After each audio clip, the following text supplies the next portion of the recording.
नमस्कार, स्वागत है आपका डीबी लाइव के इस खास कार्यक्रम में। मैं हूं समीर आत्मज मिश्र। इस समय देश की जो परिस्थितियां हैं उससे पूरे देश में एक दिखाई पड़ रहा है कि स्थितियां ठीक नहीं हैं। प्रधानमंत्री तक कह चुके हैं कि संकट की स्थिति है, और इधर राहुल गांधी ने जो बयान दिया है और जिस तरीके से उन्होंने दावे के साथ जो बातें कही हैं वो और भी ज़्यादा हैरान करने वाली हैं। यहाँ पर आर्थिक सुनामी आने वाली है, और यही नहीं, यह या तो सरकार को ले जा सकती है, यानी सरकार जा सकती है, मौजूदा सरकार, केंद्र सरकार, या फिर सरकार इमरजेंसी लगा सकती है। अब ये स्थितियां आखिर कैसे आ गई हैं, और क्या इन स्थितियों से निपटने का सरकार के पास मैकेनिज्म क्या है, और राहुल गांधी को ये कैसे पता चल रहा है? हालांकि राहुल गांधी ने बताया कि उनको सिस्टम के अंदर से ही ये सारी जानकारी मिल रही है। बात करते हैं, हमारे साथ इस समय पॉलिटिकल एनालिस्ट हैं प्रोफेसर अखिल स्वामी जी। बहुत बहुत स्वागत है सर आपका इस कार्यक्रम में। और ये जो दिखाई पड़ रहा है, वैसे भी सड़कों पर लोग दिख रहे हैं, सड़कों पर लोग अभी आने को और तैयार बैठे हुए हैं। प्रधानमंत्री चुनाव बीतने के बाद कह रहे हैं कि बहुत ख़राब स्थिति है, हालांकि उनके मंत्री और तमाम विभागों के अधिकारी ये बता रहे हैं कि नहीं, कोई दिक्कत नहीं है। लेकिन दिक्कत सबको दिखाई पड़ रही है। बार बार जिस तरह से पेट्रोल, डीजल, सीएनजी और गैस की कीमतें बढ़ रही हैं, ये सारी चीज़ें दिखा रही हैं कि सही प्रधानमंत्री ही है, यानी देश में वास्तव में स्थितियाँ जो है वो संकट वाली है। पर जो बात राहुल गांधी ने कही है कि या तो सरकार चली जाएगी या फिर सरकार इमरजेंसी लागू कर सकती है, लगा सकती है। अब ये इनपुट उनको कहाँ से मिल रहे हैं, या फिर ये अगर आशंका उनको दिखाई पड़ रही है तो फिर कैसे, क्या उसका आधार है, क्या आपको लग रहा है? देखिए मिश्रा जी, पहली बात तो यह है कि यह उसी प्रकार की स्थिति हो गई है आज जो 2004 में थी। हाँ, 2004 में क्या किसी ने सोचा था कि अटल जी की सरकार चली जाएगी? कारण क्या था जाने का? ये कहा गया था इंडिया शाइनिंग, और वास्तविकता लोगों ने ये देखी थी कि इंडिया शाइनिंग लेने उनके घर में तो बुरी हालत थी, उनके तो खर्चे निकल नहीं रहे थे। आज स्थिति उससे बदतर है। अगर चुनाव आयोग ना हो, अगर ये सारी संवैधानिक संस्थाओं पे इनका कब्जा ना हो और एक निष्पक्ष चुनाव हो जाए, आज आपको हालत दिखाई पड़ेगी। इनको 10 सीटें नहीं मिलेंगी, 2 सीटों की स्थिति से ज्यादा इंप्रूव नहीं करेंगे। कारण देखिए, हर वर्ग, हर समाज आज के तारीख में समझ रहा है कि उसके घर के खर्चे चलाने मुश्किल हो रहे हैं, और इस प्रकार से निकम्मेपन से प्रदर्शन हो रहा है। पेपर लीक पे धर्मेंद्र प्रधान के मुंह से एक शब्द नहीं निकल रहा है, न केवल उनके मुंह से, भारतीय जनता पार्टी के किसी मंत्री या बड़े पदाधिकारी के मुंह से आपने कोई बात सुनी? केवल धर्मेंद्र प्रधान ने एक सेंटेंस कहा कि राहुल गांधी बहुत फ्रस्ट्रेटेड लग रहे हैं। भाई, फ्रस्ट्रेटेड तो राहुल गांधी हैं, हम भी हैं। जिन जिन बच्चों के साथ यह अन्याय हो रहा है उनके माता पिता हैं। और मैं देख रहा था, आज एक वीडियो देख रहा था यूट्यूब के अंदर, दिल्ली के अंदर जो बच्चे रहते हैं, देखिए हम भी जब बीएचयू में पढ़ते थे, हमारे घर से 175 रुपए आते थे। 125 रुपए तो हमारे मेस चार्जेस में खत्म हो जाते थे, बाकी खर्चा हम लोग किस तरह से अपना निकाला करते थे। आज के तारीख में गरीब घर के बच्चे लोन लेके 10-12 हजार रुपए उनके माता पिता भेज रहे हैं, और 10,000 रुपए से खर्चा बढ़ के 13,000 रुपए हो गया है। और मैंने पूरा सुना उसमें। अब वो सिलेंडर जो उनको 1500 का मिलता था, 3,000 का मिल रहा है जी। वो कह रहे हैं कि हमने अपने घर में मेड रखा था, उन्हें 1,500 रुपए रोटी बनाने का देते थे। अब वो गैस, क्योंकि हमारे पास है नहीं, 2 महीने से हमने गैस ही नहीं खरीदी, बाहर जाके रोटी हम खा रहे हैं। एक लड़की बता रही है 3 दफे खाना खाते थे, हम 2 दफे खाना खा रहे हैं। तो देखिए, लोगों के पेट पे तो आग लगी हुई है। ये दूसरी बात है कि हिचक की बात थी, कब वो सड़क पे उतरे, कब वो सड़क पे ना उतरे। लेकिन अब हम जो देख रहे हैं, देखिए, एक तो राहुल गांधी और यूथ कांग्रेस और एनएसयूआई जिस प्रकार से सड़क पे संघर्ष कर रहे हैं जी, यही तो हम चाहते थे। अखिलेश यादव नहीं कर रहे हैं, तेजस्वी यादव नहीं कर रहे हैं, उद्धव ठाकरे नहीं कर रहे हैं, शरद पवार नहीं कर रहे हैं। बल्कि मुझे तो आश्चर्य है कि लोग क्यों नहीं कर रहे हैं। और राहुल गांधी के यूथ कांग्रेस एनएसयूआई कर रही है। और दूसरी तरफ अब आपने देखा 3 पदाधिकारी प्रवक्ता उन्होंने नियुक्त कर दिए कॉकरोच जनता पार्टी ने। उनकी प्रेस कॉन्फ्रेंस कल हुई, आज फिर एक प्रेस कॉन्फ्रेंस हुई जिसमें 2 लोग बैठे हुए थे, आशुतोष बैठे हुए थे और ये जो मुख्य प्रवक्ता है वो बैठे थे। देखिए, अभी तो सवाल ये है कि जो भी एनीबॉडी फॉर दैट मैटर जी, जो भी आज के तारीख में इस प्रकार की तानाशाह सरकार के खिलाफ है, हमें उसका साथ देना चाहिए। ये बाद में डिसाइड कर लेंगे कौन आरएसएस का एजेंट है, कौन बीजेपी का एजेंट है, कौन हजारे का रूप है, कौन क्या है, कौन नहीं है, ये बाद में देख लेंगे। अभी तो जो यूथ कांग्रेस और एनएसयूआई के लोग सड़क पे उतरे, आपने छत्तीसगढ़ में देखा। छत्तीसगढ़ के अंदर हजारों युवक बाहर निकले, उन्हें लाठियों से पीटा गया, मारा गया। और उसमें एक चीज और दिखाई पड़ी जो मैंने वीडियो को देखा, पुलिस वाले कम थे, आरएसएस के गुंडे ज्यादा थे। अब तो ये स्थिति होने लगी है कि पुलिस के ड्रेस में आरएसएस वाले लाठी चलाते हैं और लोगों को पीटते हैं और मारते कूटते हैं। लेकिन जो ये राहुल गांधी कह रहे हैं, देखिए बिल्कुल सही बात है कि आज के तारीख में शायद ही कोई आदमी हो, भारतीय जनता पार्टी का समर्थक भी शायद ही कोई आदमी हो जो कहे कि उसके अच्छे दिन आ गए। भाई दुकानें तो उनकी भी नहीं चल रही ना, वही तो सबसे बड़े समर्थक थे। दिल्ली के अंदर, फरीदाबाद के अंदर, गुड़गांव के अंदर हर जगह तोड़फोड़, हर जगह तोड़फोड़। बल्कि दिल्ली के अंदर तो एक और घटना घट गई मिश्रा जी, अगर आपने देखा हो। दिल्ली के अंदर एक जगह है करावल नगर में, जो एक तरफ दिल्ली के मकान है और एक तरफ उत्तर प्रदेश के मकान है। उत्तर प्रदेश के बुलडोजर आए, उन्होंने एक नाले को खोदने के चक्कर में 3 मंजिला मकान को तोड़ दिया। अब वो लोग रोने लगे, लोग कहने लगे कि साहब इसको क्यों तोड़ रहे हैं, इसको क्यों तोड़ रहे हैं। अच्छा, उसके साथ कोई जूनियर इंजीनियर नहीं था, कोई एसडीओ नहीं था, कोई कुछ इंजीनियर्स नहीं थे, वो जेसीबी वाला है, उसने मकान तोड़ दिए। रोते बिलखते लोग, कोई ग्राउंड फ्लोर में उसने बेचारे अपनी मोटरसाइकिल की वर्कशॉप खोली हुई थी, 25 लाख रुपए का कर्जा लिया हुआ था, उसका मकान तोड़ दिया, किराएदारों का भी पूरा सामान। अब कोई कंपेंसेशन देने की बातें नहीं हो रही है, क्योंकि वो रहता है दिल्ली में और तोड़ने वाला उत्तर प्रदेश का है। तोड़ने वाला यही हर जगह हो रहा है जी, यही हर जगह हो रहा है, हर जगह हाहाकार मचा हुआ है। जो 2004 में अटल जी के जमाने में था कि शाइनिंग इंडिया और लोगों ने हटा दिया, लेकिन अभी इनके पास सिविक, लेकिन ये भी तो आप समझते हैं भाई, चुनाव आयोग ठीक है, मुख्य चुनाव आयुक्त तो इनके हैं, उनका तो कर्तव्य है इनको बचाना, नहीं तो वो नहीं बचेंगे। लेकिन उनके नीचे जो 500 अधिकारी हैं जो फाइल चलाते हैं, जिनको इंटरनल इंफॉर्मेशन होती है, वो तो फ्रस्ट्रेटेड है ना भाई। उनके भी तो बच्चों के सीबीएसई के एग्जाम में हुआ होगा, वही सर, वही उन्हीं का फ्रस्ट्रेशन जो राहुल गांधी कह रहे हैं कि हमारे पास वहीं से सिस्टम के भीतर से इंफॉर्मेशन आ रही है। इसका मतलब ये है कि अंदर खाने, यानी चाहे वो सरकारी तंत्र हो, चाहे वो आम जनता हो, लोग हों, ये जो पूरा का पूरा त्रस्त तंत्र है, वो अब एक जो सरकार के खिलाफ, जो उस सरकार की नीतियों के खिलाफ जो लोग दिखाई पड़ रहे हैं, उनका किसी भी तरीके से वो साथ देने को तैयार है। ये चीज़ें बिल्कुल स्पष्ट रूप से दिखाई पड़ रही है, जो कह भी रहे राहुल गांधी कि उसी सिस्टम से उनको आ रही है। अब ये सब चीज़ें क्या सरकार को इनके बारे में पता नहीं है, या सरकार के पास वास्तव में कोई मैकेनिज्म नहीं है कि इन चीज़ों से कैसे निपटा जाए, या फिर उसने अपना रायता इतना ज्यादा फैला दिया है कि अब वो समेटने में ही नाकाम दिखाई पड़ रही है, अब वहां तक स्थिति पहुंच गई है। यही 2 चीजें हैं, इसके अलावा तीसरी चीज तो कोई दिखाई नहीं पड़ रही है। देखिए, ऐसी परिस्थिति में असमंजस की स्थिति ऐसी पैदा हो जाती है। आपको याद होगा 1.5 साल पहले जी, सेबी चेयरमैन के खिलाफ सारे के सारे सेबी के कार्यालय के कार्यरत लोग सड़क पे आ गए थे, नारेबाजी हो गई। कारण क्या है भाई? ठीक है, जो आपका चीफ इलेक्शन ऑफिसर है या सेबी का चेयरमैन है, उसे तो चलिए प्रोटेक्शन मिला हुआ है, उसे तो कुछ होगा नहीं। जैसे आपने देखा सीबीएसई के जो चेयरमैन साहब थे, वो सेक्रेटरी एग्रीकल्चर बन गए, हाँ। उनकी पदोन्नति हो गई जी, और ये जनता जानती है भाई। अब कॉकरोच जनता पार्टी कहें, राहुल गांधी कहें, या हम कहें, आप कहें, सीधी सी बात है, ऐसे आदमी को तो जेल भेजना चाहिए था, उनकी आपने पदोन्नति कर दी।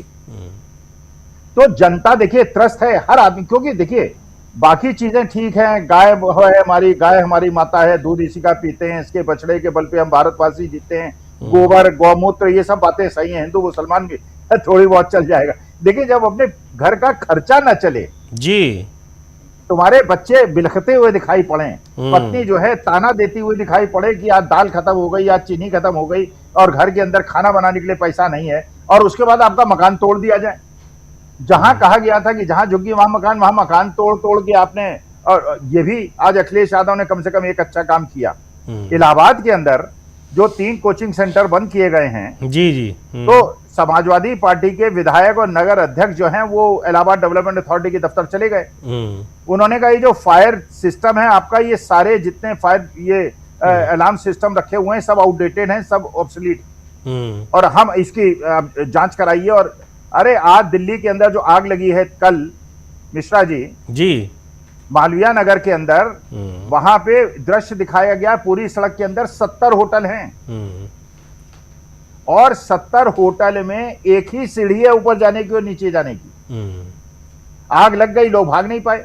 यहां तक कि मुसलमान लोगों ने, जो आसपास के लोग थे, अपने नए गद्दे नीचे डाले और ढेले पत्थर से उन्होंने शीशे तोड़े, और लोग ऊपर से कूद के बचे। तभी एक परिवार के 8 आदमी जो अपने बाप को देखने आए थे, वो बेचारे कालग्रस्त हो गए। सारे के सारे होटल बंद हो गए।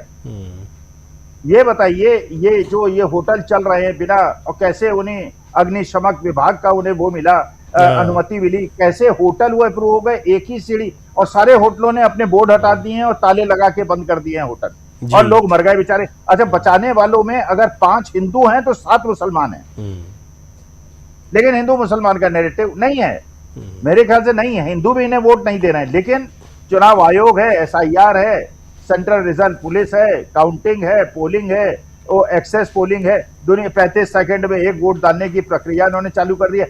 एक ईमानदार चुनाव करा लें, ये लोग उखड़ के चले जाएंगे कहीं के कहीं। लेकिन अब जब इलेक्शन कमीशन से भी ये निकल कर आ रही है यहाँ, यानी वहाँ भी जो त्रस्त लोग हैं प्रोफेसर अखिल स्वामी जी, तो अब ये क्या कितनी मनमानी वहाँ पर मुख्य चुनाव आयुक्त कर पाएंगे? क्योंकि हम लोगों ने कई बार देखा जो बाकी दो चुनाव आयुक्त हैं, ऐसा कभी नहीं लगा कि वो जितने भी SIR के दौरान जिस तरीके से वो प्रोएक्टिव होकर काम कर रहे थे, कहीं नहीं लगा कि वो दोनों भी उनके साथ सहमत हैं। कई मुद्दों पर तो उनके दोनों के बीच में जो मतभेद होते थे उसकी चर्चा भी हुई, वो खबरें भी आई। तो ऐसे में क्या जो मुख्य चुनाव आयुक्त हैं ज्ञानेश कुमार गुप्ता, उन्हीं की बदौलत अब कितने दिन तक सरवाइव कर पाएंगे? और ये जो बात कह रहे हैं राहुल गांधी ने, जो 2 बातें की हैं बड़ी महत्वपूर्ण है कि या तो सरकार जाएगी और या तो फिर सरकार इमरजेंसी लगाएगी। अब ये स्थितियां, ये दोनों स्थितियां कहां किस तरीके से दिखाई पड़ रही हैं, क्यों दिखाई पड़ रही हैं? नहीं, देखिए, सीधी सी बात है, ज्ञानेश कुमार गुप्ता जी तो अंतिम श्वास तक ये कोशिश करेंगे कि भारतीय जनता पार्टी की सरकार बनती रहे जी, क्योंकि उनको पता है जिस दिन मोदी जी चले गए उस दिन वो जेल चले जाएंगे। हाँ। और ये राहुल गांधी ने कह भी दिया है, ये अभिषेक बनर्जी ने भी कह दिया था। भाई, अभिषेक बनर्जी जब कह रहे हैं 165 सीटों पे बेईमानी हुई है, अब 165 सीटें आप जोड़ दीजिए 80 सीटों में, 245 सीटें TMC को मिलनी चाहिए थी जी। तो अब ज्ञानेश कुमार को, लेकिन ये मजबूरी बाकी 2 चुनाव आयुक्तों की तो नहीं है ना, ये बाकी नीचे के अधिकारियों की तो नहीं है ना, क्योंकि मानी बात है कि कॉन्शियस एक चीज होती है। अरे अब ये सारे अधिकारी जब अपने घर जाते होंगे और बच्चे उनसे कहते होंगे कि यार इस प्रकार का अन्याय हो रहा है, CBSE का पेपर लीक हो रहा है, कॉपी किसकी जंच रही है, नीट का पेपर लीक हो रहा है, कहीं लेखपाल के पेपर लीक हो रहे हैं, कोई पेपर है ऐसा, फिर उसके बाद अध्यापकों पे अत्याचार कर रहे हो आप, उनके कोचिंग सेंटर बंद कर रहे हो, फिर उसके बाद एक ऐसा RSS वाले एक सा मुंह चला रहे हैं, टीचर्स के खिलाफ अनर्गल प्रलाप कर रहे हैं और उनको ऐसा कर रहे हैं कि नेस्तनाबूद कर देंगे हम। अरे यार, तुम अध्यापकों को नेस्तनाबूद कर दोगे और ये नहीं समझ रहे हो कि 6 तारीख को जो यहाँ जमावड़ा इकट्ठा होगा उसको कैसे रोकोगे? ये बात तुम्हें समझ में नहीं आ रही है। एक चीज और बता है सर आपको, एक ये जो आप बता रहे हैं कि एक कैंपेन चला रखा है उन शिक्षकों के खिलाफ जो इन छात्रों के समर्थन में है, उनमें से बहुत सारे शिक्षक ऐसे हैं जो आज से 2-4 साल पहले सरकार के बहुत बड़े समर्थक होते थे। कुछ को मैं व्यक्तिगत रूप से जानता हूं। आज ये स्थिति यहां तक आ गई है कि अब वो सरकार के खिलाफ मजबूर हो गए हैं। वही बात है कि जिसके ऊपर जब पड़ रही है तब उनको समझ में आ रहा है कि सरकार कर क्या रही है और देश को कहां ले जा रही है। तो ये सड़कों पर अगर उतरे, अब जो युवा सड़क पर उतरे हैं, NSUI और यूथ कांग्रेस तो चलिए वो पार्टी हैं, हम उनको मान ले रहे हैं, लेकिन बाकी जो हजारों छात्र दिखाई पड़ रहे हैं सड़कों पर, प्रतियोगी छात्रों इलाहाबाद में, दूसरे शहरों में, इन सारे जगहों पर, ये सारे के सारे कोई किसी पार्टी से तो जुड़े नहीं हैं। और एक बात और भी है, जो हम कह रहे हैं कि ये 5-7 साल पहले तक ये बहुत बड़े समर्थक हुआ करते थे, हमने देखा है, लगातार वहाँ पर रिपोर्टिंग के दौरान देखा है, वो आज सड़कों पर उतरे हुए हैं। तो ये वास्तव में सरकार के लिए एक बड़ा खतरा है। और जो बात कही है राहुल गांधी ने कि सरकार रहेगी कि जाएगी, और रहेगी तो फिर किस कदर तक जा सकती है, कि कहाँ तक जा सकती है। इमरजेंसी जैसी स्थितियां, हालांकि अघोषित इमरजेंसी तो लगातार लगी ही है, लोगों को पता ही है, लेकिन घोषित वाली भी अगर लग जाएगी तो फिर कितने खतरनाक स्थिति में। यानी कहने को ये है कि सरकार जाने की स्थिति में प्रधानमंत्री कुछ भी कर सकते हैं। और इस बात की पुष्टि तब हो गई थी जब 2024 में 240 सीटें पाने के बावजूद प्रधानमंत्री ने फटाफट अपना जो है वो प्रधानमंत्री बनने का रास्ता साफ किया कि कहीं ऐसा ना हो कि यहाँ पर कोई दूसरा नेता चुनो। आज तक नेता ही नहीं चुना गया भारतीय जनता पार्टी का वहाँ पर लोकसभा में भी, उनके अपना संसदीय दल का। तो उन्होंने फटाफट अपना किया और मैं से हम पर आ गए सारी चीज़ें कि पहले ये वाला रास्ता साफ करो। तो ये बिल्कुल तय बात है जो कहा है कि अगर सरकार बचाने की स्थिति में वो कुछ भी कर सकते हैं। लेकिन सवाल ये है कि जहां अर्थव्यवस्था जिस स्थिति में पहुंच गई है बाकी पूरा सिस्टम जिस स्थिति में पहुंच गया है, शिक्षा व्यवस्था जिस स्थिति में पहुंच गई है, ऐसी स्थिति को से वो कहां तक अपनी सरकार को बचाते रहेंगे, और जिन कुछ लोगों को बचाने के आरोप लगते हैं उनको कहां तक वो बचाते रहेंगे, ये बड़ा सवाल है ना, कब तक बचाएंगे? नहीं, यही चुनौती है मिश्रा जी, यही चुनौती। देखिए जी, जब आप एक शेर की सवारी करते हैं तो शेर से उतर भी नहीं पाते और चढ़े भी नहीं रह सकते। भाई उतरेंगे तो शेर आपको खा जाएगा, अच्छा चढ़े रहेंगे, कब तक चढ़े रहेंगे? भाई शेर तो दौड़ता रहेगा, आप उसी के ऊपर बैठे हुए। तो वही एक तानाशाह के साथ होता है, वही एक डिक्टेटर के साथ होता है, वही स्थिति पैदा हो गई है। भाई इंदिरा जी ने अगर जेएमएल सिन्हा के जो आदेश था उसको सुप्रीम कोर्ट में चैलेंज किया होता या कुर्सी से उतर गई होती तो इमरजेंसी लगाने की कोशिश जरूरत ना पड़ती, लेकिन उन्होंने सोचा नहीं इमरजेंसी लगाऊंगी और शायद मेरी गद्दी बच जाए। भाई यही तो मुश्किल हो जाती है, यही तो गलती हो जाती है। अच्छा, जो इमरजेंसी के अंदर सबसे बड़ा समस्या ये हुई कि जो जर्नलिस्ट थे उन्होंने अपना मुंह बंद कर लिया, क्योंकि उनका मुंह बंद कर दिया गया था इमरजेंसी में, तो असली खबरें इंदिरा जी तक पहुंची नहीं। आज के तारीख में तो गोदी मीडिया बन गया है जी। ये तो अगर सोशल मीडिया ना होता तो हमारा देश जो है वो तो पता नहीं कहाँ बिल्कुल किसी ऐसे देश के समान हो जाता जहां लोग भूखे मर जाते हैं। ये तो आप लोगों ने, सोशल मीडिया ने कम से कम हमारे देश के लोकतंत्र और संविधान को थोड़ा बहुत बचा रखा है। तो देखिए, लेकिन मुश्किल इसलिए है आज की तारीख में, अगर आज मौका मिल जाए तो भारतीय जनता पार्टी के 70% सांसद टूट के मोदी जी से अलग चले जाए, लेकिन केवल एक डर बाकी है सबके दिमाग में, अपोजिशन के दिमाग में भी, बीजेपी के साथ रहते हुए लोगों के दिमाग में भी, कि अगर वो छोड़ेंगे तो उसके बाद उनका क्या ईडी हश्र करेगी और क्या उसकी पुलिस हश्र करेगा और कैसे उनकी जीप पलटेगी। क्योंकि देखिए लोग मानते नहीं है, मैं तो देखिए स्पष्ट बताता हूं मुश्किल क्या है आज के तारीख में अपोजिशन के लिए। पता नहीं आप महसूस करते हैं, दूसरे लोग महसूस कर, हम अपनी कॉलोनीज के अंदर आज के तारीख में शरीफ लोग गुंडों से इतने ज्यादा त्रस्त हैं, न तो हम कांग्रेस का समर्थन कर सकते हैं, न झंडा लगा सकते हैं। ये तो यूट्यूब में आके बोल देते हैं जी। मारने की धमकियां मिलती हैं, लाठी मारने की धमकियां होती हैं, गाली गलौज होती हैं, गुंडे बदमाश सारे के सारे उनके साथ हैं। और गुंडे बदमाशों की भी एक देखिए मजबूरी है, उन्हें पुलिस के संरक्षण में रहना पड़ता है, पुलिस एडमिनिस्ट्रेशन के मंत्री जी के संरक्षण में रहती है, पूरी की पूरी चेन बन गई है जिससे हम लोग संघर्ष कर रहे हैं। तो जब कांग्रेस के लोगों को पोलिंग एजेंट नहीं मिलेंगे, डर के मारे कह दिया जाएगा ठीक है बेटा एजेंट बन गए, जरा निकलना, अभी बाद में तुम्हें देख लेंगे, काट देंगे हम तुम्हें, तो मिले बनता कोई कन्विंस। तृणमूल कांग्रेस को कहां काउंटिंग के समय मिले, और जो मिले भी वो मार के भगा दिए गए, बाहर भगा दिए, कैंडिडेट तक नहीं जा पाए वहां पर। और उसको उससे खुश होकर अपने पे गौरवान्वित महसूस करते हुए मुख्य चुनाव आयुक्त अभी 2 दिन पहले आगरा जो उनका नेटिव प्लेस है वहां वो सारे मंदिरों में दर्शन करने गए थे, ईश्वर को धन्यवाद देने गए थे कि हमने सफलतापूर्वक 5 राज्यों के चुनाव कराए और ये चुनाव जो था वो सफलतापूर्वक था उनका। खैर ये उनकी अपनी समस्या है और राजनीतिक दलों की जो उससे पीड़ित हो रहे हैं, लेकिन जो देश की समस्या है सबसे बड़ी, वो बड़ी महत्वपूर्ण है। और जो आपने बात कही अभी कि मीडिया की बात, तो वास्तव में अगर ये सोशल मीडिया नहीं होता तो कहीं पता ही नहीं चलता कि छात्र जो है वो नीट और तमाम जो प्रतियोगी परीक्षाएं हैं सीबीएसई, इनके खिलाफ सड़कों पर उतरे भी हैं। एनएसयूआई और यूथ कांग्रेस के लोग सड़क पर दिखाई भी पड़ रहे हैं, किसी को पता ही नहीं चलता। और आप देख रहे होंगे आप भी, जब ये उदय भानशिव या फिर विनोद जाखड़ जब ट्वीट कर रहे हैं और वीडियो अपने डाल रहे हैं तो बाकायदा लिख दे रहे हैं कि ये प्रदर्शन है, हालांकि आपको कहीं दिखेगा नहीं है, मीडिया में टेलीविजन चैनलों पर आपको नहीं दिखेगा। तो ये बिल्कुल सच्चाई है। लेकिन अब सवाल फिर वही है कि आखिर ये सारी चीज़ें कितनी देर तक, अगर सिस्टम के भीतर से भी सर आवाज़ें आ रही हैं और त्रस्त हैं लोग, वहाँ भी वो भी एक रास्ता ढूंढ रहे हैं, एक फोरम ढूंढ रहे हैं कि किसके ज़रिए वो अपनी जो परेशानी है उसको वो बयां कर सकें। क्या ये सारी चीज़ें मीडिया के अंदर कभी आपको आती दिखाई पड़ेंगी कि नहीं? नहीं, गोदी मीडिया में तो नहीं दिखाई देंगी। देखिए आज के तारीख में तो जो मंत्री हैं, मंत्रिमंडल में जो मंत्री हैं वो भी फ्रस्ट्रेटेड है, उन्हें भी मौका मिले तो मोदी जी को वो बाहर कर दे, क्योंकि मुश्किल ये है कि वो कोई निर्णय ही नहीं ले सकते, चीफ मिनिस्टर निर्णय नहीं ले सकते। अब आप सोचते हैं मोहन यादव निर्णय लेते हैं, भजन लाल शर्मा निर्णय लेते हैं, ये लोग निर्णय लेते हैं, सारा का सारा जो है गृह मंत्रालय और पीएमओ से निर्णय होते हैं। गोदी मीडिया क्या न्यूज चलाएगा वो भी पीएमओ से डिसाइड होता है, सब कुछ होता है। फ्रस्ट्रेटेड तो है। अरे आप अगर किसी मेंबर ऑफ पार्लियामेंट से भारतीय जनता पार्टी की बात करें, मेरी तो 2-3 मेंबर ऑफ पार्लियामेंट से बात हुई, हमेशा मुश्किल ये हो गई है कि हमें जितनी तनख्वाह मिलती है उससे डबल का हमारा खर्चा हो गया है। क्योंकि भाई आपने बंगला मिल गया यहाँ पे दिल्ली के अंदर, अच्छा जो भी आपका छत्तीसगढ़ झारखंड से जो भी आपका क्षेत्र का एरिया आता है वो आपके घर में आके रहने लगता है, उसका खाने पीने की व्यवस्था कराओ, उसके टिकट की व्यवस्था कराओ, उसके हॉस्पिटल की व्यवस्था कराओ, क्योंकि अब भाई इलेक्टेड रिप्रेजेंटेटिव। अच्छा, कहते हैं पहले तो हमारा जुगाड़ इसलिए हो जाता था, थोड़ी बहुत इनकम हो जाती थी, अब इनकम कोई है ही नहीं, क्योंकि इनकम जो है सेंट्रलाइज हो गई है।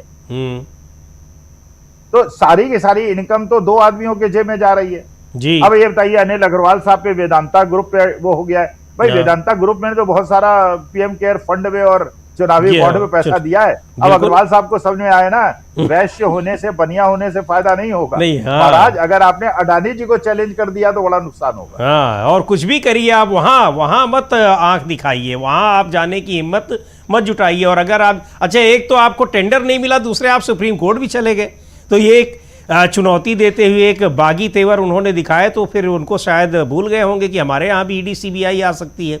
उनको तो ये नहीं पता है कि आखिर इतने डर के मारे जो मंत्री, तमाम सांसद हैं, ये क्यों नहीं बोल पा रहे हैं। जो आप कह रहे हैं कि कई सारे डर हैं, लेकिन एक डर जो आपने जिक्र किया आखिर में, मुझे लगता है सबसे महत्वपूर्ण डर वही है कि कहीं पलट उलट न जाए। ये वाला डर जो सबसे बड़ा डर है। ईडी सीबीआई का डर तो किसी तरीके से झेल लेंगे, लेकिन वो डर ऐसा है कि उसको फिर बताने के लायक भी नहीं रह पाएंगे।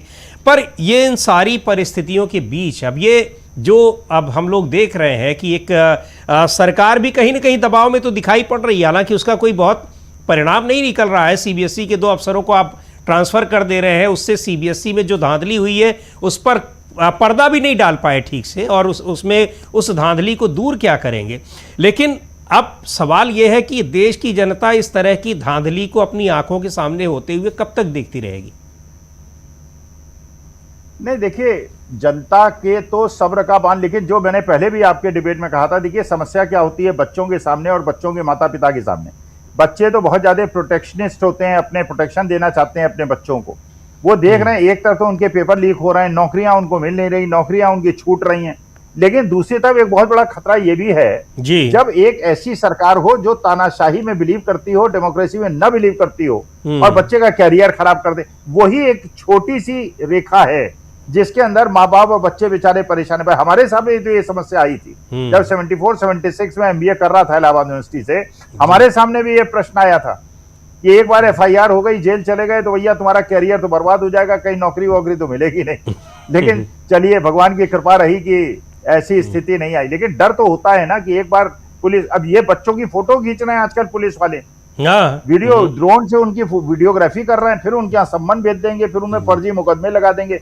तो ये एक सीमा है, जिस सीमा को इसीलिए जितने भी टीचर्स हैं, जितने भी अध्यापक हैं, वो सारे के सारे अपील कर रहे हैं कि अब वो थर्स्टोल्ड लेवल खत्म हो गया है, अब ये सीमा क्रॉस हमें करनी पड़ेगी, वरना ये लोग हमारे पे इतना अत्याचार कर देंगे जिसको सहन करना नहीं संभव होगा। और ये भी एक नई खबर आपको मिली होगी, जो पहले कहा गया ना कि 1 लाख करोड़ का सोना बेचा गया, फिर कहा क्लैरिफिकेशन आ गया, नहीं बेचा गया। फिर उसमें एक सोशल मीडिया में और खबर आई है, मैंने फैक्ट चेक नहीं किया है, कि एक खबर दे रहे हैं अप्रैल तक की कि नहीं बेचा गया है, बेचा मई में गया है, मई में गया है, बिल्कुल। और जो रिपोर्ट तो 1 लाख करोड़ का सोना बेचने का मतलब, देखिए चंद्रशेखर के जमाने में बेचा नहीं गया था महाराज, गिरवी रखा गया था, गिरवी रखा गया था, तो बेच दिया गया है, बेच दिया। इसका मतलब वापस छुड़ाने की भी ये जानते हैं, वापस नहीं छुड़ा पाएंगे। बिल्कुल बिल्कुल। और ये जो ब्लूमबर्ग की रिपोर्ट थी उसमें मई का ही जिक्र था, तो ये उसको स्वीकार करना ही पड़ेगा। लेकिन स्थितियां यूं ही नहीं खराब हो रही हैं, और जो चेतावनी दी है राहुल गांधी ने, या जो चिंताएं जताई जा रही हैं, वो चिंताएं तो अपनी जगह हैं, लेकिन उन चिंताओं की वजह बिल्कुल साफ है कि पूरी दुनिया में जब क्रूड ऑयल की कीमतें कम हो गई तो हमारे यहाँ लगातार वो कीमतें बढ़ती चली जा रही हैं, और उनकी वजह से हर चीज़ की कीमत बढ़ रही है। तो स्थितियाँ बड़ी प्रतिकूल है। अब सवाल ये है कि सरकार के पास उससे निपटने का क्या तरीका है, क्या मैकेनिज़्म है, या फिर बस वो यूं ही लोगों को अपने हाल पर छोड़कर, और उसको जो करना है, अपना प्रचार तंत्र को मजबूत करना है, इसी में व्यस्त रहेगी, ये देखना होगा। पर बहुत स्थितियां जो ज़मीन पर दिखाई पड़ रही हैं प्रोफेसर अखिल स्वामी जी, वो बहुत, एक तरीके से कहा जाए, बहुत गंभीर हैं। और क्या उनका परिणाम होगा, क्या कुछ होगा, या ये उसको सोचकर कई बार चिंता भी होती है कि आखिर हम लोग इतने चिंतित हो रहे हैं, सरकार क्यों नहीं चिंतित हो रही है। आप कितने दिन तक लाठी डंडे से मारकर और लोगों के यहाँ सम्मन भेजकर आप उसको लोगों को चुप करा पाएंगे? ये सिलसिला बहुत लंबा नहीं चल पाता है। तो ये बात भी सरकार को सोचनी चाहिए। बहुत बहुत शुक्रिया इस कार्यक्रम में शामिल होने के लिए, और अब हम लोग बात ही कर सकते हैं, बता सकते हैं, चीज़ें जो ज़मीन पर दिखाई पड़ रही हैं उनको आप तक पहुंचा सकते हैं, लेकिन इन सारी चीज़ों से कैसे निपटना है ये तय करना तो सरकार का ही काम है। इस कार्यक्रम को भी यहीं समाप्त करते हैं। मुझे दीजिए इजाज़त। नमस्कार।